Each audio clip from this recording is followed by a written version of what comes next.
Let's go indeed. What's going on, everybody? Welcome into another episode of the Strength for Your Purpose podcast. We are rolling along here, and if I'm correct here, which I think I am, this episode right here is really getting us this. Yeah, we're in the new year now. All right, I'm looking at my calendar while we record this because we're not recording it in the new year. That's a little behind the curtains of the recording of the podcast world, but we're getting things rolling here, and you know that I love bringing you all fantastic interviews that I think you're going to find some incredible value in, and I'm really excited to share this person with you and their story and how they help people, because I've become a real big fan here as I've gotten to follow this person and get to know this person really just through social media. So this is going to be my first extended conversation with our guest today. So I'm really excited to bring this to you all as well. So without further ado, I want to introduce you to Scott Baumann, who is the owner of Iron Legion Strength Co. right here in Westbrook, Maine. He also is the host of the Not Born This Way podcast and has a brand not born this way that he promotes, and a lifestyle that he promotes as well. And he is also a personal development coach. Scott, thanks so much for joining me here on the podcast. Hey, Phil, pleasure to be here, man. Yeah, glad we could make it happen. It's been in the works. Couple tries, yes. It's been in the works for a little bit, but I'm super excited that this worked out this time.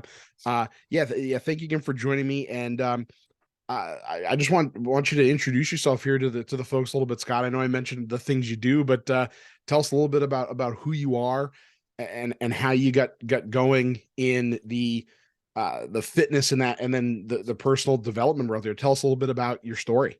Yeah. I'll give you the short version, and then you can dive in, and we can go into, and any section of this could be 45 minutes, right? So I'll give you the brief, and we can dive into whatever is most interesting. But Awesome. I mean, I've been a personal trainer for as long as from the time I got out of college. I started training people. Not because that was my college degree or area of interest. I just honestly didn't like anything else that I could think of doing for a living, right? Like I directly recall jobs in high school for the summer or during school or college in the summer breaks. And every time I had one, I would just chalk off the list, like, don't want to do that. Don't want to do that. Can't imagine that as a life, right? So all I really liked to do was I was into bodybuilding. I liked the gym, and I didn't really know personal training was a thing. This was in the 90s. But I got a job at a local gym and just started basically working the front desk I just knew I wanted to be in the environment of the gym thing, right? I didn't know.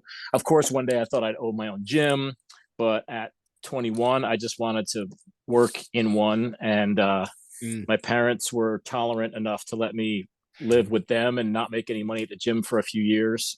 So I personal trained my whole life.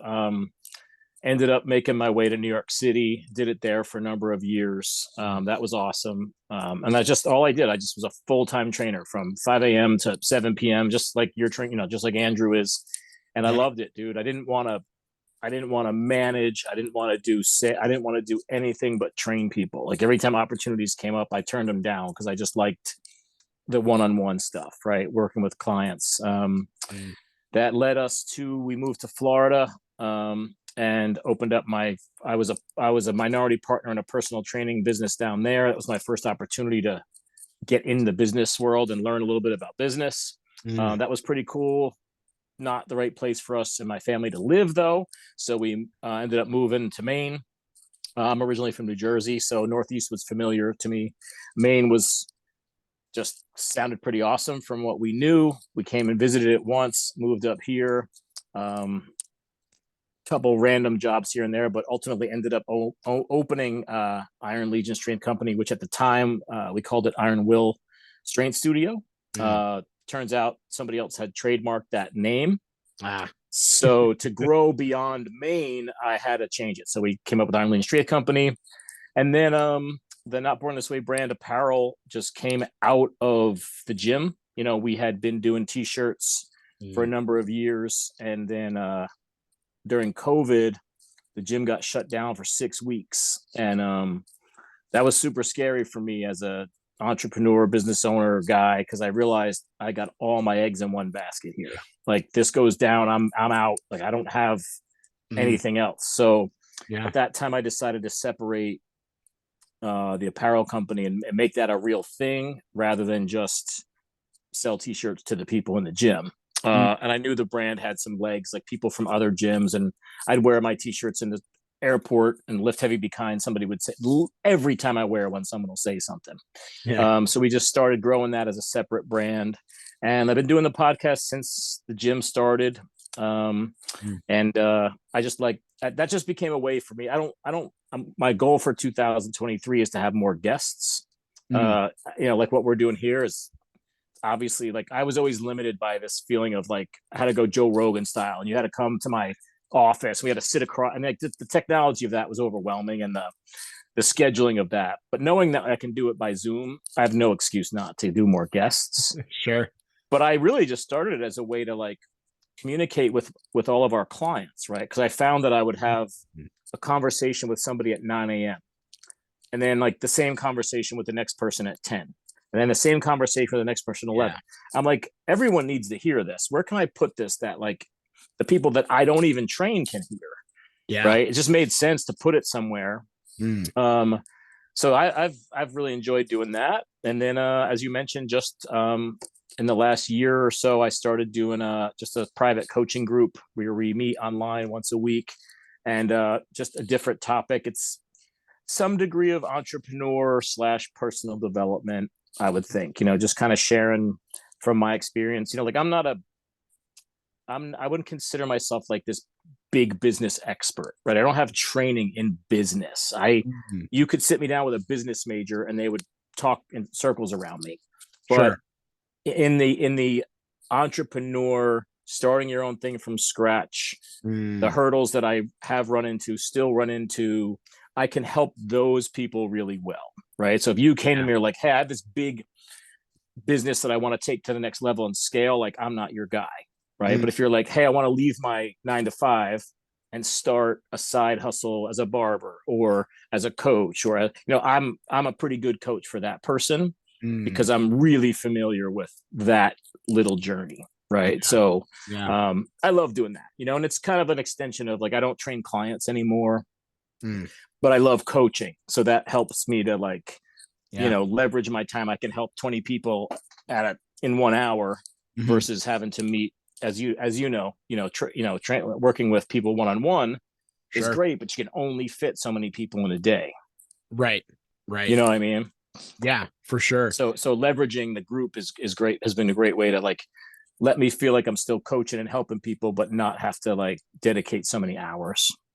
Yeah. And I think it kind of speaks to a piece of kind of your true passion and your true purpose too, Scott, because, obviously you wanted to be a part of the gym and whatnot, but you mentioned even when you were working the front desk at a gym at 21, not even actually personal training yet, that opening a gym was in your horizon. So it not only was the fitness side of things and helping people a true part of your passion, but it really sounds like the entrepreneurship part of your life was incredibly important for you too. Talk to me a little bit about kind of where that came from, and did it just kind of fall into your lap a little bit, this idea of like, well, I want to own a place like this someday, or was it something you sort of experienced while you were working there where you were like, I want to do this, maybe I can do it better, or I want to do this, but I really want to do it my own way? Like what was it that led you down that path? That's a great question. I think, it's funny. I never really had, a lot of people will come on and say, I've been an entrepreneur since I was 7. I had the hot dog stand and the lemonade stand. Like, no, dude, opposite. Like I never, I hated selling candy for Little League and shit. Like I never did any of that. I was never the captain of the team. Like I was never a leader necessarily. I think I played some college hockey and I was like the assistant captain my senior year. Like, I mean, I was never that guy. When I got the job at the gym, and I thought, I think one day I'd like to own a gym, only because it seemed like what you do, right? Like if you're going to Sure. be a gym person, the ultimate goal would be to own one. Own one. Yeah. But funny enough, so that gym was your typical membership model, right? Just sign up and, work out. And it didn't do well financially. And I knew that just from conversations with the manager, the guy who owned it, or ran it for his dad. So his dad owned it. He was probably in his 60s, bought it. His son was probably 40, ran it. But I knew from his conversations that he wasn't making any money and the gym wasn't making money. So I was kind of paying attention to like, okay, maybe I don't want to open a gym, at least this model. It doesn't really work. And funny enough, some of the members got together. The gym was for sale. And obviously I had no money. So some of the members got together and they said, hey, I think it was for sale for $100,000. And they said, if we'll put up 75, if you come up with 25 and we'll buy it, you run it. And I was like, no, like even then I said, no, I just knew like, I don't know. Like, I just knew that I didn't want to do it. I couldn't figure out how that would work. Right. So I really didn't have entrepreneurial stuff at that point. It was just like, I know I don't want to do this one, but I paid a lot of attention to like what worked and didn't work. Right. So like, for example, that guy, the owner, let me train people there. So in other words, they didn't see personal training as a valuable add-on. They thought of it as a way to, hey, we need this kid to work the desk. He's really good. He's not going to stay here for $8 an hour for very long. But if we let him make $20 an hour on the side, that'll keep him around. So they would kind of say, hey, train people for 40, keep 20, but like, it's not going to be a big thing. We're not going to make this a big thing. I'm like, but this could be like a huge revenue source for the gym if we had 10 of us doing this. And like, instead of me doing 3 people a week, what if I did 7 people a day? But they just weren't into it, right? They didn't have that vision. Yeah. So when I ended up leaving years later and I went to New York City, I remember telling them, hey, just so you know, the gym I work for now does $100,000 a month in personal training. So I'm pretty sure it's a good idea. You know what I mean? Yeah. Like they didn't see what it could be. So I think by the time, so when I opened the gym in Florida, it was just opportunity. Like I had hit the point where I'd met my wife in New York City and I realized I can't do this lifestyle anymore. Like I can't wake up at 4:30 in the morning and actually have a relationship. Like, cause I have to go to bed at 8:30. She would laugh if she was on here now. She's like, for the first 6 months, she didn't think I liked her because we'd be out to dinner. I'm like, I got to go home. She's like, what are you talking about? Like, I got to go to bed. Like, you don't know. I have to wake up at 4:30, but I also have to be functional. Like, I'm not going to wake up and sit in front of a computer and drink coffee for a couple hours. I have to be like on at 5. Right. Yeah. And also ready to go back to back for the day. So it just realized like, I'm going to have to leverage myself somehow. So I started looking into how do I hire people to do, like teach people to do what I do. Right. And then kind of work my way out of the job. Yeah. And at the time, my brother-in-law moved to Florida. He had retired pretty young with some money, and he was interested in being the financial. He was like a gym guy, not a trainer, but he just liked the gym and he had some money. He's like, hey man, I think I want to open some personal training studios. Florida seems like it'd be a good spot. You want to come down and, throw some money in and run them for me? And I was like, yeah, hello. I mean, of course. Yeah. So that was really my first, I was never even a manager of people before that, So I went from just being a one-on-one trainer to now all of a sudden having to hire trainers and learn all the business side of running a business, which was quite intimidating and daunting and hard for a long time, to be honest. Yeah. It is a journey. Yeah, it is. It's like everything 100%. Else. You got to learn what you're doing. You can't expect to jump into it and know how to do it. For sure. No, and that's fantastic. And I think the other big take home point that I heard in there was the fact that you saw, and I'm sure you saw the value, not just from a business standpoint, but from a, because your original passion really was the gym. You wanted to personal train people so that they could get more value out of what they were doing in the weight room, right? In the weight room. So pairing the two together, the the value you were giving the client and their health Yeah. with the business model. It sounds Yeah. like it made a lot of sense for you. Yeah, totally. Right. Because I'd see people on their own just going around in circles for years. Yeah. And recognizing the value of just some direction. Right. And I think that's been my biggest kind of mission in our Legion is like when I first started personal training, it was really, in my opinion, at least from my perception as somebody that I wasn't a very worldly person, right? I just thought personal training was for wealthy people, right? It was just wealthy people that wanted a trainer to show up and be there for accountability. But like, I didn't really understand it at the time as coaching. I was more like just like customer service. So in other words, if I'm taking care of a high-end client at the time, again, it was about, let me count your reps. Let me get the machine set up for you. Let me get you a towel. Let me get you a water. It was more of that. And of course, instruction, like to make sure you're doing this properly.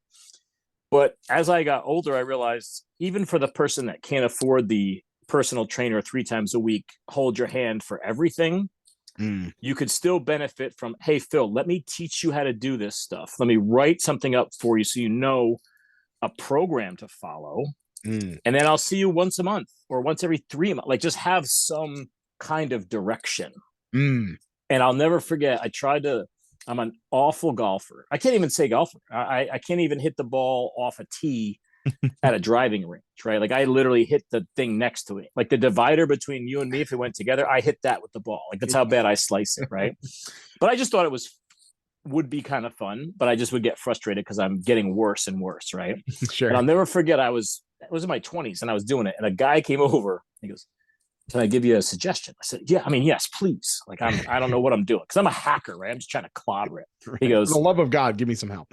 Yeah, he says, "Don't do this anymore until you get a lesson." And he goes, because all you're doing is every time you try to correct it, you're making it worse and you're learning these bad habits. If you swing 300 times wrong, you're creating a movement pattern that you now have to undo and unlearn, right? If you just stop, you're still pretty fresh and somebody can show you how to do it properly. And it just was like, oh, right. So it's like the same thing, learning how to shoot. If you ever learn how to shoot, like they say that it's the easiest people to teach in the military are generally females because they don't have bad habits. I've been holding a Nerf gun or a BB gun my whole life, and maybe I have the wrong eye closed, right? Maybe I'm doing this crap. So you have to unlearn that. If you've never shot a gun before in your life, it's so easy. Like, okay, like you don't have bad habits. Right. So that stuck with me. It's like I watch people at the gym on their own and they just think, hey, at least I'm there. At least I'm trying, right? I'm doing something. But like, that's honestly not very much better than doing nothing if you don't have purpose and direction. You could spend a whole lot of hours at the gym and literally not improve at all. Because there's a science to it. It doesn't have to be complicated, right? But there is definitely things that have to happen for this gym thing to work. And that's not typically done, right? You join a normal big gym, at least as far as I know, and they give you the tour. You know, maybe you get your one free training session where the person tries to show you a routine or how to use equipment. Right. But if that's all you know, you'll literally probably never get very far, and then probably bail because you're like, I've been going through every day for 3 months and like nothing's happening. Yeah. And I say it's not unlike me and you trying to go figure out how to do, I don't know, go try to figure out how to do jujitsu by yourself. Yeah. You know what I mean? Like you literally can't. Like someone has to teach it to you. But if they teach it to you, it's logical and you can learn and progress really fast. And lifting is no different, right? Definitely. And I think that rings true for people who have never stepped foot in a gym before, or people that would consider themselves a seasoned veteran in a gym. And maybe they've, read enough, books or taken some online courses or gone to some seminars. So maybe they do know how to progress themselves, and they know, they know a little bit about programming or stuff like that. But even myself as a physical therapist, I mean, I know how to put strength training programs together, and I know how to work accessory muscle groups and all that stuff. I still have someone do that for me. I remember I walked into the gym I was at, and the owner and the head trainer was like, "What are you doing today?" And I was like, "I don't know." Whatever's on my program, right?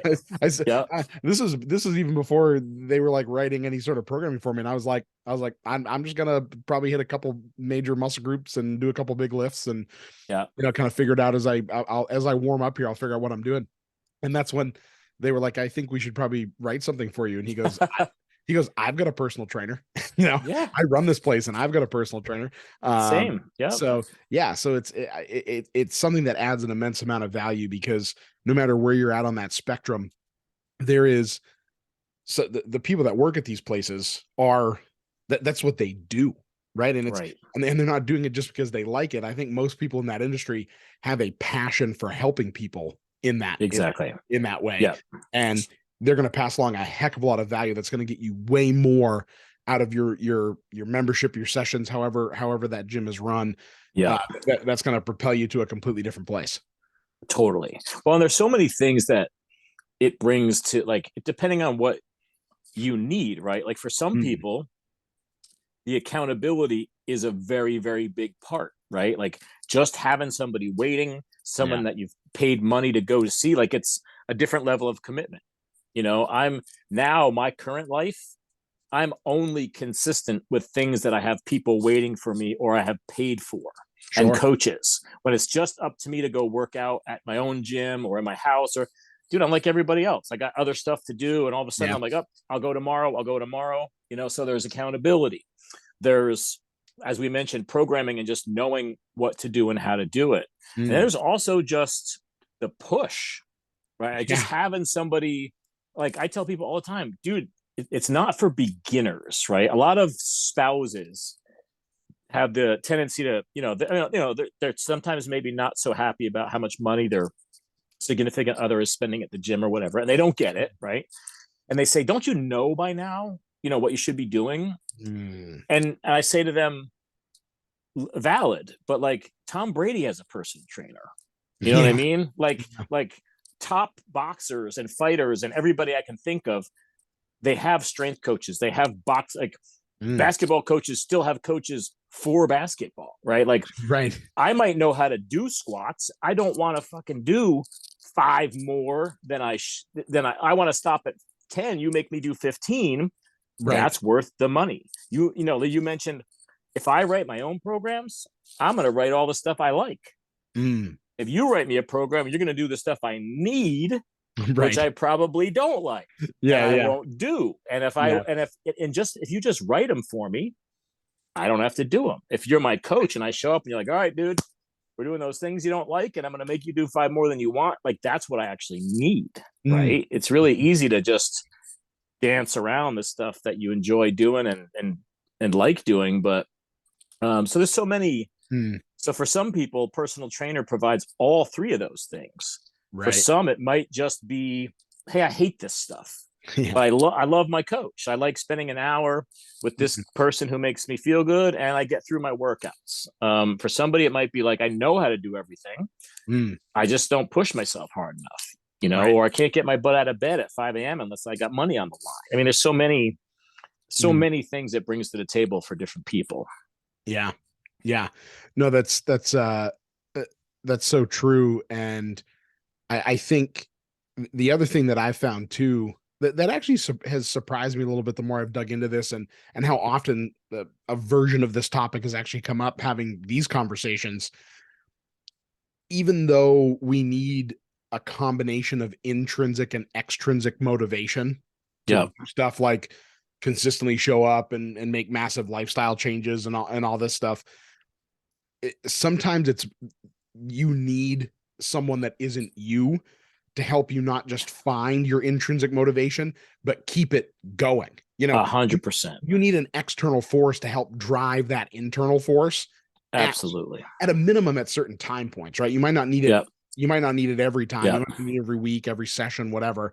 But Yep. that actually is a big factor. Like someone else Yeah. reminding you, like, hey, you remember when we started, this is why you wanted to Right. do this. Yeah. You know, taking a second to help you stop and smell the rose and be like, look at where you used to be and where you're Yeah. at now.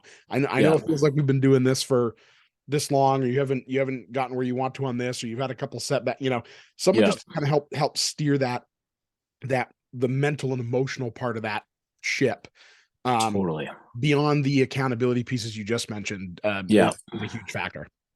Huge factor. And I think about every famous sports, every great sports movie, right? There's Yeah. always a huge portion of that is about the coach and the relationship with the coach and the athlete or the athletes. Yeah. So it's, you know, coaching's a thing, right? Like there's a need for that. There's a reason it's such a powerful thing. And you mentioned something earlier, you know, that I wanted to circle back on, which is about a passion for helping people. You know, and one of the things that we do when we hire people is, yeah, I need you to have a passion for lifting weights and getting stronger and working out. But like, that's not enough. There's a lot of people that love working out. They don't like helping people though. I'd rather your passion be primarily as a caretaker, caregiver, helping people. And then you also happen to like strength and lifting, and then we'll marry those two. You know what I'm saying? Because just a passion for the activity, you know, it's just like a lot of great athletes are not good coaches. You know what I mean? Because they just don't have that. They might be gifted and really love playing the sport, but they don't find joy in teaching somebody else. You know, there's a lot of people that know a whole lot more about everything that I coach than I do, right? There's people that know more about personal development and business and stuff in my coach than I do in my coaching group. I've always known that I'm not the most knowledgeable expert in personal training or the body or any of that stuff, but I was always so enthusiastic and passionate about helping the person that I could get really good results because I know how to coach them. Yeah. Even if I don't know everything about the actual and also, honestly, you know this, I mean, physical therapy is different, right? Because you do have to have a ton of technical knowledge, but in the workout world, the people that I'm helping, I probably need 15% of what I actually know anyway. I need to be able to teach them how to do 20 things really well. And most importantly, get them to show up and do them. And enjoy it, right? One of my favorite guys in my world is a guy named Martin Rooney, right? And I'll never forget, he was hosting he's my favorite speaker to go see. Like every time I watch him, I'm like, man, I want to be that good, you know? and so he's doing a seminar to a bunch of trainers, right? And he goes, all right, now who here is who's going next to the advanced nutrition, blah, blah, you know, over here. A bunch of people raise their hand. All right, who's also going to the posterior chain workshop next to it? Oh, yeah, me. Okay, cool. He goes, all right, guys, now let me ask you this other question. How many of you guys know that you should drink, you know, X amount of water a day, right? You know, 8 glasses of water a day, let's say.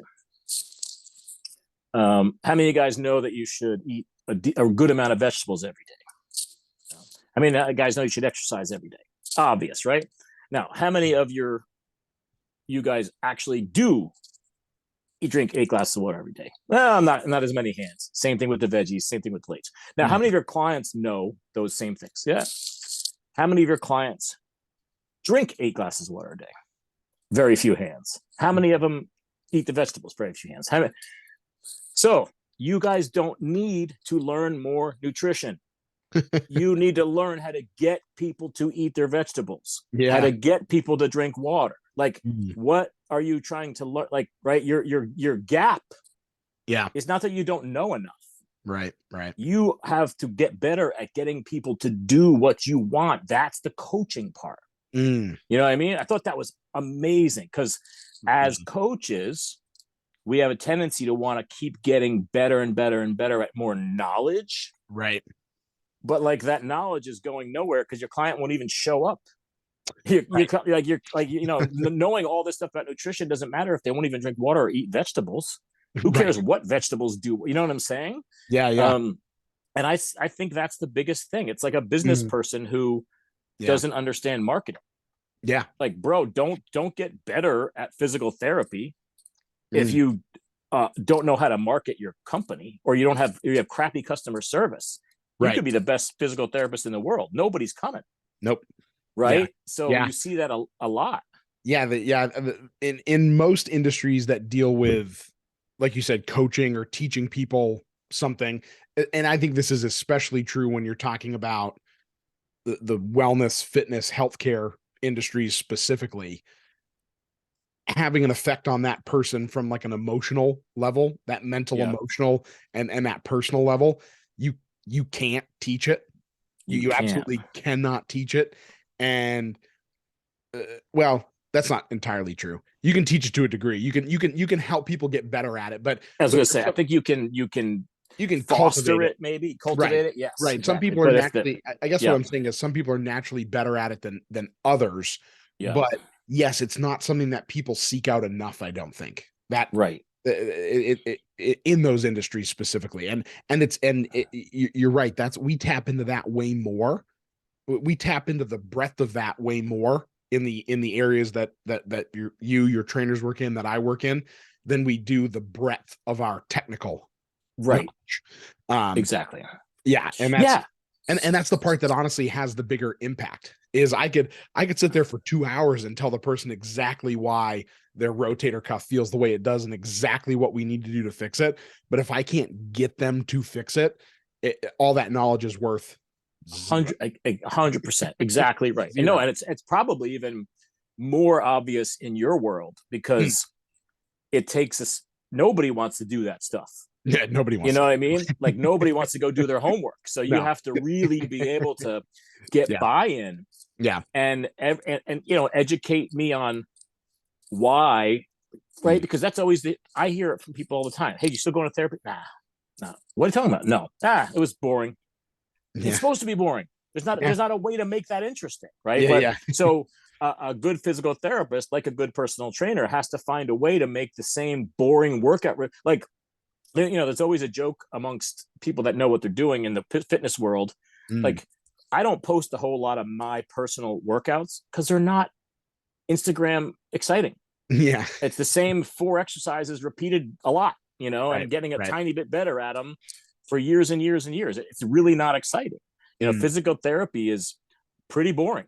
Yeah. So if I know, though, why I'm doing a certain thing, if I like coming to see you, if Right. you if you make me you actually make me know that, like, I think when I remember watching, I was always kind of fascinated in my early years as a personal trainer. I felt like I didn't feel like I had a real job. I always felt like I wanted to be a Mm. physical therapist because that sounded way cooler. Like I was like single, I'm like 29. I'm like, I feel like I'm almost embarrassed to be out and tell people I'm a personal trainer. I feel like I should, like, you know what I mean? Yeah. Yeah. Um, I wanted to be a physical therapist. And I remember a therapist I met was like, oh, don't get too crazy because with all the insurance and stuff, you're better off being a personal trainer. You don't Yeah. have to deal with insurance, but Yeah. I'm sure you can relate. But I watched a physical therapist that I knew in Florida who made money hand over fist. And Mm. I went in there to watch his operation one day, and it was awful.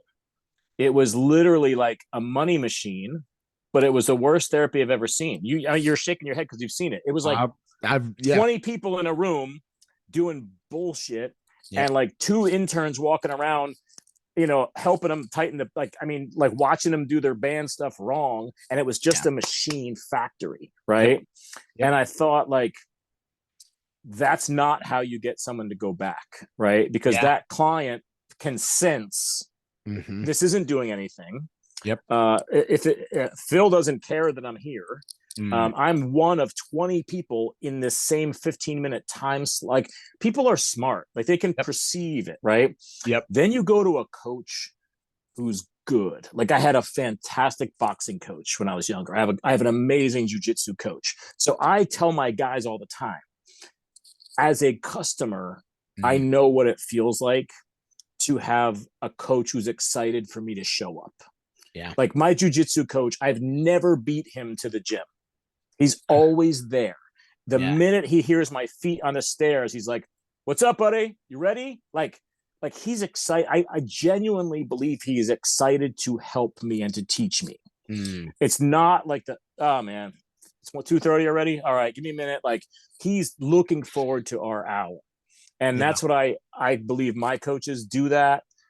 I know I did that. That makes a huge difference. Like there's days I don't want to go do that. I don't want to go train, man. But when I show up and he's excited to see me, like I get excited.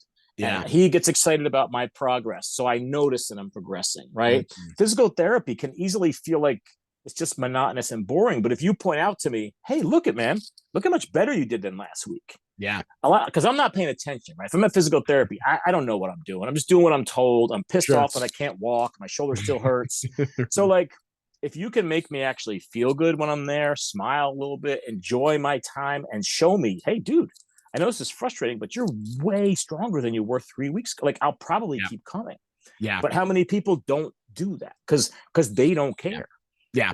You know what I mean? Yeah, and if you don't care, I can tell you don't care. Right. So then I don't care either. Right. Especially if it doesn't like training, at least there's some satisfaction, even if the person's not improving. They sweat, they get some endorphins. They're like, all right, well, that felt good. Sure. You know, I feel like physical therapy is harder because you can't just say, all right, give me 50 jumping jacks and get some sweat going and endorphins at least, right, you know? Right. Sure. No, I agree. And I mean, this could be a whole nother podcast topic, I think. But, I'm sure. But it also changes the perception that people have about how powerful it can be. And it makes the people who are good at it, that do deliver that high value of care, have to fight a much harder battle to get people to want to go down that road again, either for the same issue that they've had treatment for before, or for even something new. Yeah. It really affects people perceptions of it, which can have a pretty big hindrance on their overall health and wellness and their ability to show up for what they need to show up for on a daily basis. But I mean, regardless of how exciting or not exciting it might be, I think, you know, what you just said and what I just said there rings true, because if you have people that are not doing well as personal trainers and they're putting that out there as the expectation, right, for what personal training should look like, exactly, someone like yourself and your trainers at Iron Legion are going to have a major uphill battle trying to talk to people like that and convince them that they should be putting their health in and wellness investment there, because absolutely it hasn't worked in the past. So tell me how it's going to work now, or how it's going to be different this time, or right. Yeah, it's a great point. Yeah, for sure. Well, awesome. Hey, Scott, I got two more questions for you here, but before we do that, I just want to give you an opportunity to tell people about where they can learn more about Iron Legion, where they can, how they can find out a little bit more, maybe about your personal development and coaching group. Yeah. And of course the podcast and Not Born This Way. So tell us a little bit about where they can learn more about. Iron Legion Strength .com is the website for the gym. I'm on Instagram as I think it's at the Father Gains, and I think there's an underscore under all of them, and Gains is in the cool way you spell it, GAINZ.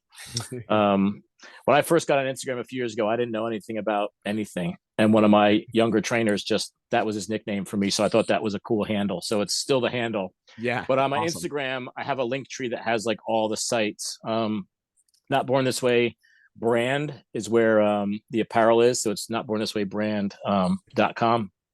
But usually, you find me somewhere and you can find all the other stuff.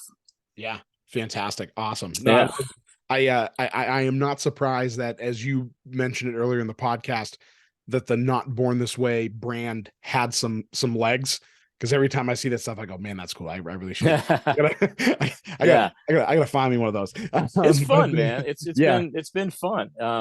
It's cool. It's also like everything else, though. It's like wicked challenging. It's kind of one of those things that's like, when it's just a little side thing. It's kind of fun. And then as soon as it becomes a business, Yeah.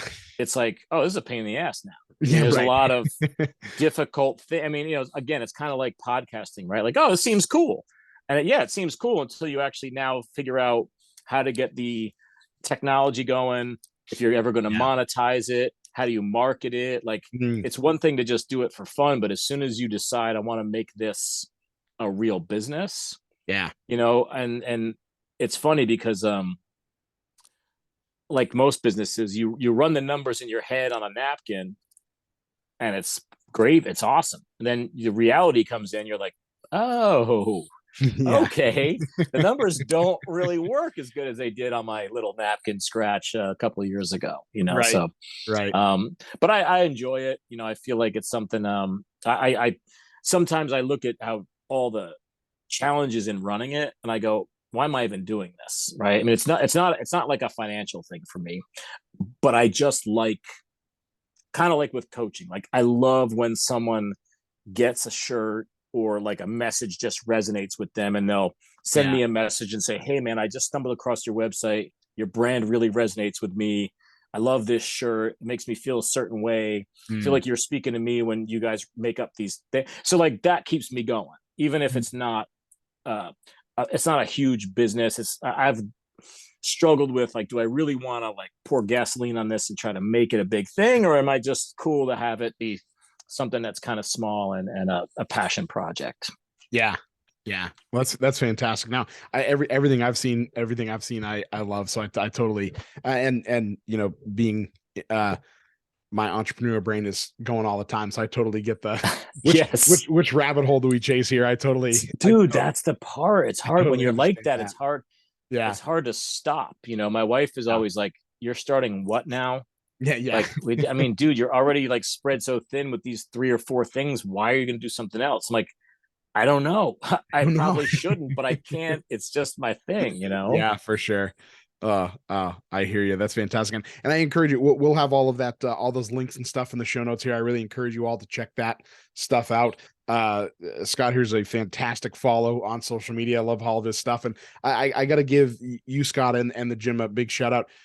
Doing a ton of philanthropic work as well Oh for yeah, yeah. communities and stuff, and I love that stuff. It's stuff that I've been involved in myself through most of my life. So love being able to support you guys in a way that supports people on a much larger scale. So thank you for that. And another shout out I'll give to actually Andrew Herman, who was a guest here on the podcast not too long ago, is running a challenge that I'm taking a part in right now. Are you in it? I'm Nice, I'm in nice. it. I'm in it. I love it. I laid the money down. Tier 1, baby. Let's go. Sweet. I'm coming for it.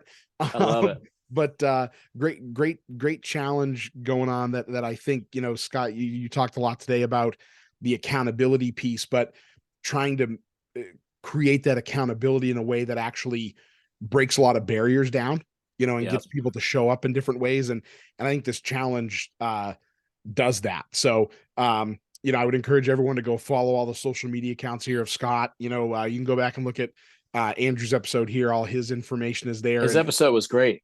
awesome. Yeah. Well, thank you for Yeah. that. And Yeah. but for all you out there listening, go check that stuff out, because I know that off and on throughout the year, Iron Legion, whether you are a member or a client there or not, is offering a lot of great things to help you sort of kickstart your lifestyle changes, your health and wellness journey. And I personally have been taking advantage of it, and feel really great. Not just, I'm not like cranking out all this weight that I never cranked out before, anything like that, but my body feels better with Nice. even just some of the small changes that have come out of this challenge.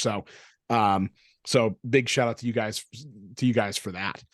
Yeah, Andrew does an awesome job with that challenge. He's done it a few years in a row now. It just keeps getting bigger every year, and he's really good at creating it and keeping up with it. I mean, it's a ton of work, and it's something that that is a guy who just loves to coach and just loves to help people. I mean, he's passionate about all the things, right? Yeah. He's passionate about nutrition and bodybuilding, but also helping people, like probably first, but it's almost equal parts. Like he's a really good example of somebody who is just doing what he's meant. Like, he's doing what he was put on this planet to do, man. 100%. And and that's a great story. I mean, I have almost the same it's less now, because now that you've met John runs the business for me. He does most of the hiring and personnel stuff now. But in the beginning, I'd say the first 10 people that worked for us, I pretty much like handpicked them. And Andrew and I have a great story, and I'll share it with you because you're so familiar with Andrew. But like, so when a gym was open for maybe a year and a half on my place, and I used to go over to World Gym in Portland to get my own workouts in, because I just couldn't focus at my own place. Plus, we only had one. So you've been there now. We have about 4,600 square feet now. But when I first opened, I had 1,000 square feet, just one room. Yeah.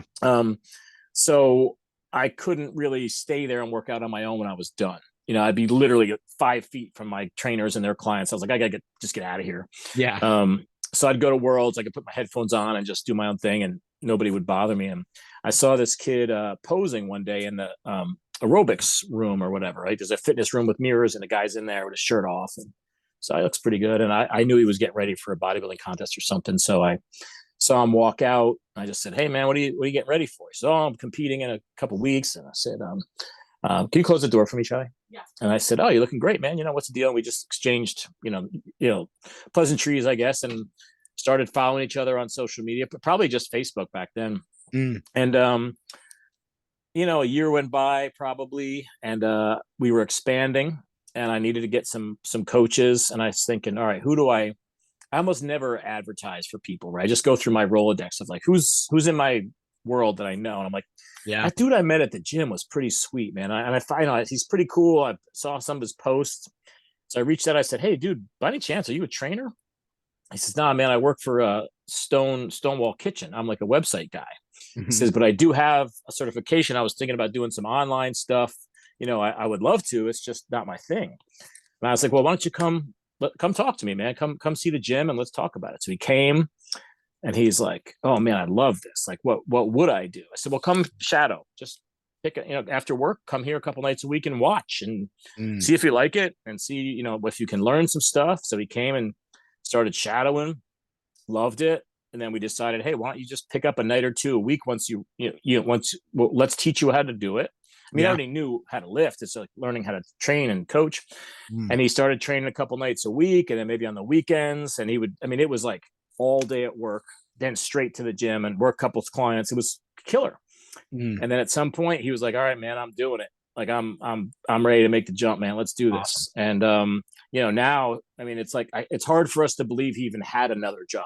Yeah. Because he still does our website stuff for us, and he's great at that too. Yeah. But it's like, dude, when you have I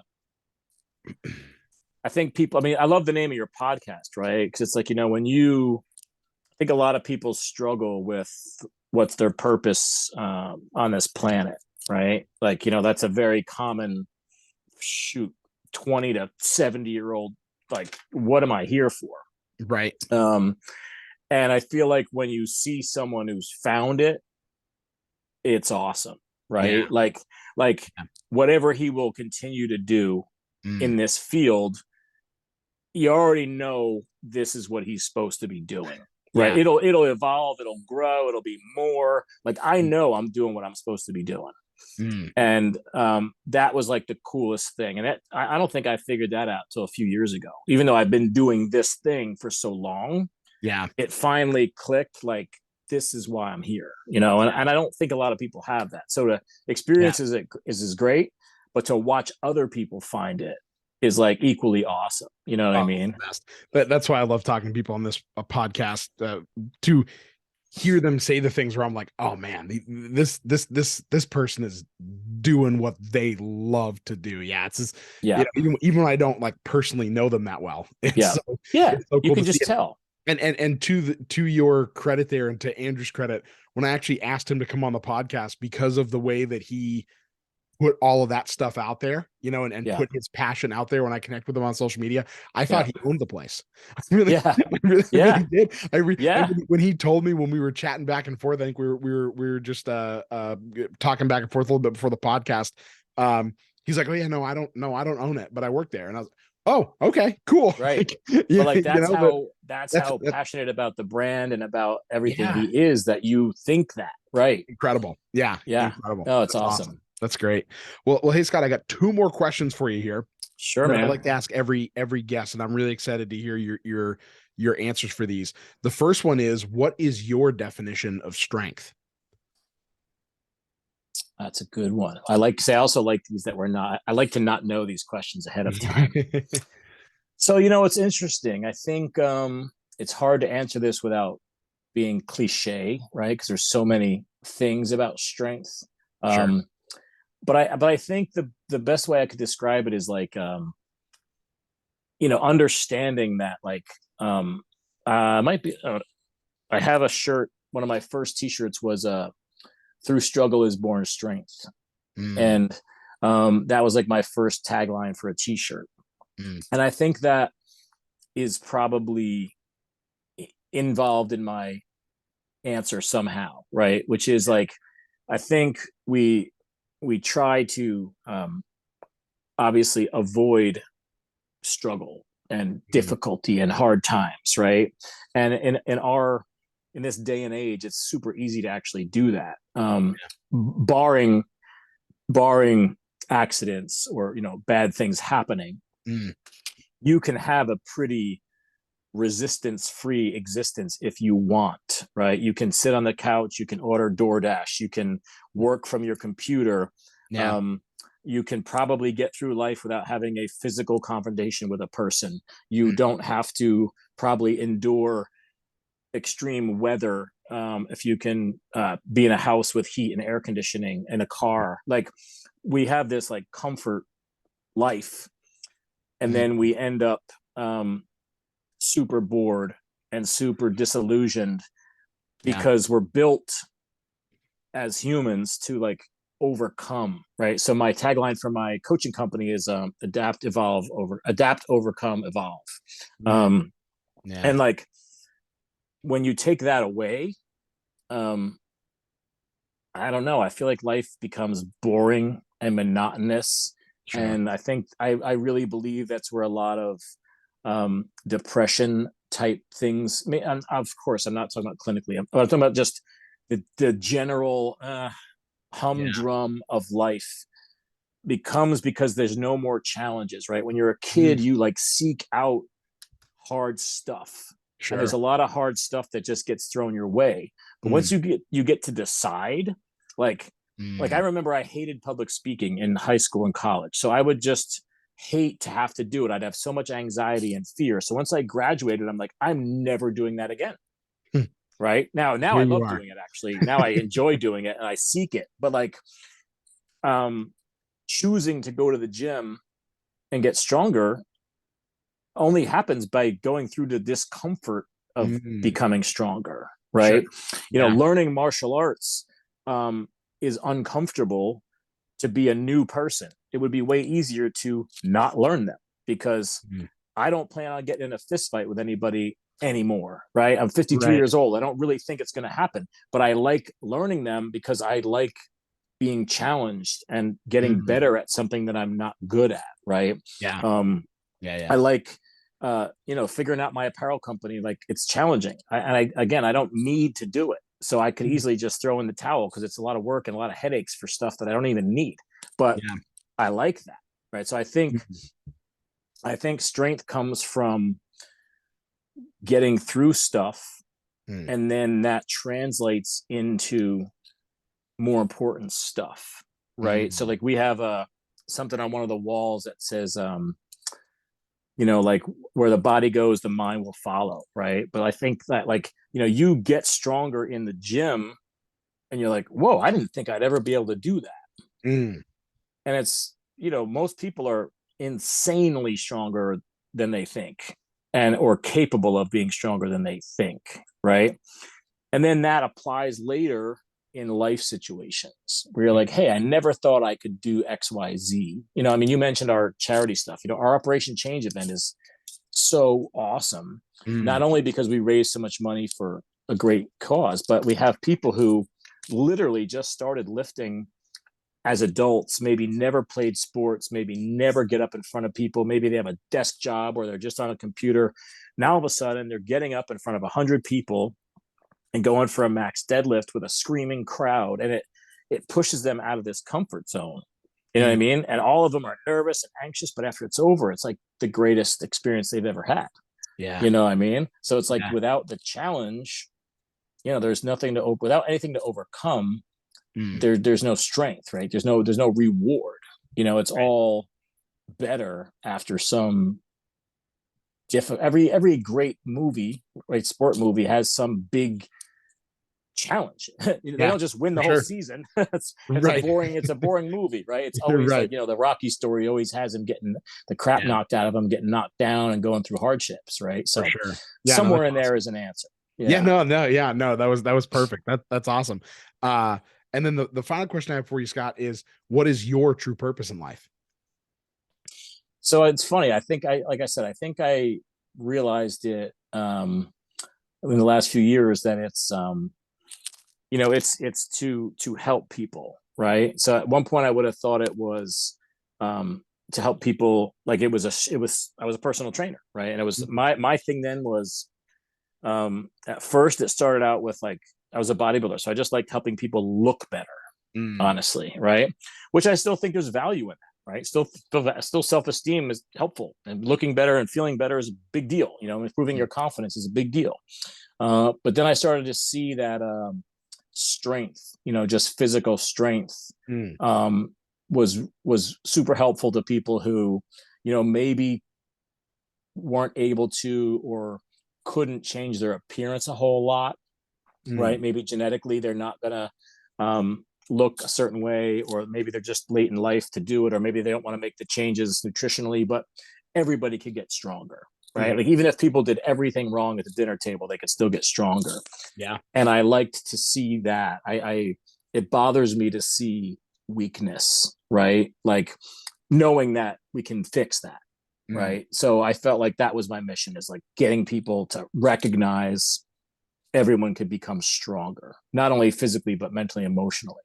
Yeah. But then as I started to get out of training, because just like I keep saying, someday when I'm older, I think I'll train people again, right? My kids are old and grown. I can see myself spending 6 hours a day in the gym teaching people how to lift, because I love it. But for my particular life, I wanted to spend time with my kids while they're little.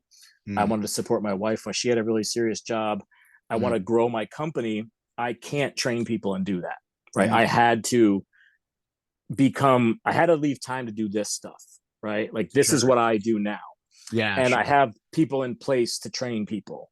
And and the people who are training people now are better than I would be if I was training people. Right? Because I'm too busy thinking about all the other stuff with the business. So I have John, who's an amazing manager who runs all the day-to-day stuff for me. So I'm freed up to think about the big stuff. So that was hard though. When I first started doing that, I'm like, so what is my purpose now? I'm not helping people anymore. But I realize it's the charity events, right? Like we put on a ridiculous, we made $28,000 in one day for Make-A-Wish. Like that's insane, dude. Yeah. That's awesome. And like that's my passion now. And like I'm good at that. Like I have a knack for that. I just picked 4 families at random that needed stuff for Christmas. And I just shipped out 4 packed boxes to some of these families who are struggling. And that made me feel so good. And it was just calling on our community and asking for help, right? So my mission now, I think, is to like help as many people as I can by, like, I remember when I was younger and a bodybuilder, I always wanted to be famous only because I wanted to be able to be like when you see Tom Brady go to like a kid's hospital. Yeah. Right. And like he makes everybody happy just because he's Tom Brady and he shows up. And I was like, dude, I want to do that. Like I want to be wealthy enough to go and like just take care of people, or just show up and sign stuff and make some kid's day. Well, pro athlete wasn't in the cards, right? But I have a little bit of a social media following, right? So if I ask for help, people stand up and support me. So we do this $50 dinner club, right? I don't know if you've seen this. Have you seen this at all? I did see a post about it recently. Yeah. Dude, yeah, it's so cool. The coolest thing ever. Listen how easy this is. If anybody's listening, this is not my patented idea. I stole the idea from somebody else, or I almost say stole, but like Sure. people do this. It's not, you can go do your own. Yeah. I literally put out a post on Facebook. I say, guys, $50 dinner club. I'm going to take 10 or 15 people. Last time we did 16. We're going to go out for dinner somewhere, right? No, nobody knows what's up. The people where we're going to eat, we just show up, right? We all sit down, eat. We each pay for our own food. And then everybody come and gives me $50 cash. So we eat, you pay for your dinner, whatever it costs you $20, you give me 50. So it costs you $70, right? I put in $50 too, right? So we each put in $50. Dude, the server comes, hey, thanks for dinner, man. Here's $800. You to see a server who might make that in a week, make that with one table. Yeah. Is so awesome, dude. And I let God decide who gets it, man. I just look for a restaurant. They sit us wherever they sit us, right? Might be a guy, might be a girl, might be an old lady, young dude. Like for some reason, that guy, I feel like needed that money today. And it's so powerful, right? Yeah. So I feel like that's my purpose, right? Is to do that. But also like people will say sometimes, right? Like, oh, why do you have to post it and like brag about it? Like, dude, when I post that video, it gets more shares and likes and action than anything I ever post about anything ever. But what it does, it's not to blow up my ego. It's to say, yo, first of all, you guys can all do this. Like it makes people want to do it. Like people see it and they go, hey, I want to do that. Yeah. And it also, dude, you don't have to be a millionaire to do it. It doesn't, like I say to people, like I get all this attention for it. Dude, I just pay $50 too. It's not like I'm going in there with 500. I put $50 in. That's not a big deal. Everybody can do that, right? Yeah. But we get to have the cumulative effect of 16, 17 people that also want to do that. We just made this person's day, man. So that person is now, it's like the pay it forward stuff. That person is more likely to go do something nice, right? I want people that like when I was a kid, I thought like kindness was like weakness, right? I thought like I want to be a tough dude with muscles and tattoos and kick ass. And it's like, yeah, dude, you can do that and be really nice to people. And that's really cool, right? So our Lift Heavy, Be Kind, that came from that balance of like, you've been to Iron Legion, dude. It looks like a hardcore lifting gym. It's spray painted. We're playing Metallica. We got guys like, so I want it to be hardcore and like kind of intimidating and like legit, but then also balanced by like super duper nice. Like if you've ever met like a high level martial artist who can kill you in like 3 seconds. But they're the nicest with one when I was younger. World. Yeah. That's my favorite, right? It's like they're so confident in their ability to be lethal that there's no bravado, there's no need to be asked. They're just nice and they're friendly and they're like, and that was always like a goal for me, is like, I love that, man. Like you can be a complete badass and also like help somebody out who's in a bad spot. And to me, like if I can do that and then also inspire other people to do that, then I'm good, man. Like if this $50 dinner thing goes on after I'm gone, like that would make me really happy. That someone takes the baton after me. You know what I mean? Yeah, for sure. That's awesome. That's awesome, Scott. Well, it's so great to see you living your true purpose. You've, like you said, maybe you just recently figured it out, but you found it. You were living your true purpose in life, and you are putting that out there for people and allowing other people to find the mental, emotional, and physical strength they need to do that as well. So I applaud you for that so much. This has been a fantastic conversation, Scott. Thank you so much for taking the time and joining me for this. This is awesome. My pleasure, man. I really appreciate you having me, and it's always fun talking to you. So awesome. Love it, Thanks. man.